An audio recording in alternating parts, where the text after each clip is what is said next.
Assalamualaikum warahmatullahi wabarakatuh. Alhamdulillah, salatu wassalamu ala sayyidina Muhammad ibn Abdillah wa ala alihi wa sahbihi wa mawalah, amma ba'd. Hadirin kaum muslimin, jamaah sekalian dimanapun berada, tuan adalah Tunku Bahrul Walidin atau biasa ulun yaitu Walid Bugeng. Tuan pimpinan dayah Ziaul Mubarak Al-Aziziyah yang terletak yaitu di Gampung Sawang, Kecamatan Pedada, Kabupaten Biren. Tungku-tungku sekalian, midan ayah Rinsi kamu Bandung, ino bak dayah yang kebetulan di samping dayahnya tanah yaitu kan pulau kuno kudaya yang jumlah luahji yaitu jumlah area tanah dari BMT kurang dan harga per meter yaitu Rp100.000.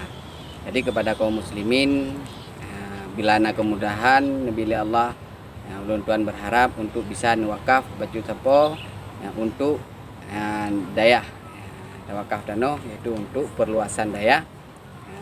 Semoga bila Allah Subhanahu wa taala kita Bandung sehat, mudah rezeki, mampu le kitanya yaitu untuk tawakaf dano baju sapo. Nyo lokasi.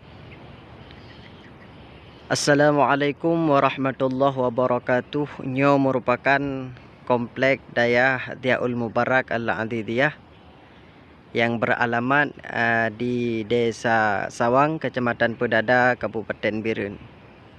Nyo komplek.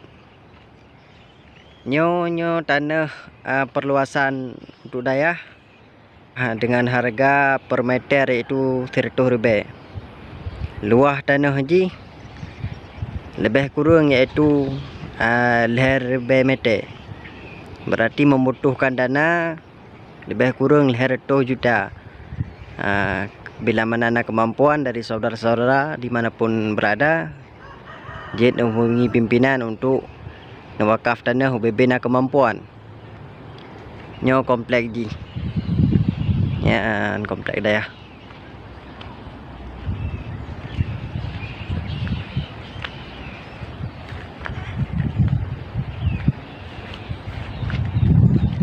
Nyo bilik yang kana, nyo musalla Ya, yang dari Hino dan Nohnya untuk gede laut karena Gampung Sawang nyo yaitu letak di dominan laut.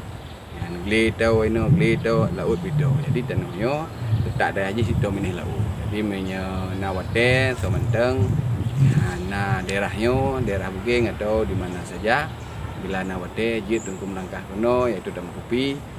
Adapun uronyo yaitu yang perlu sampaikan tanahnya berarti ke tablo kuno kudaya dan luntuan lumpu wakaf sesuai yang na kemudahan per meter sapo per 20 meter sapo padu-padu na kemudahan nyo berarti semoga nabi Allah Subhanahu wa taala kitanya na rezeki untuk tak bantu tak wakaf untuk kelancaran dayah dengan perluasan dayah maka lokasi dayah kaluah baju tu karena lempak je tak penduduk santri.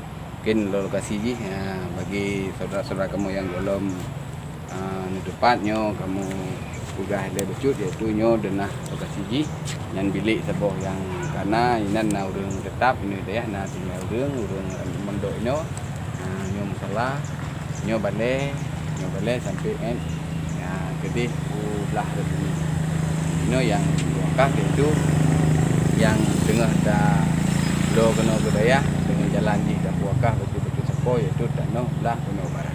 Mungkin yang menteng yang dapat tuan sampaikan lebih dan kurang tuan kemah wabillahi taufiq wal hidayah. Wassalamualaikum warahmatullahi wabarakatuh.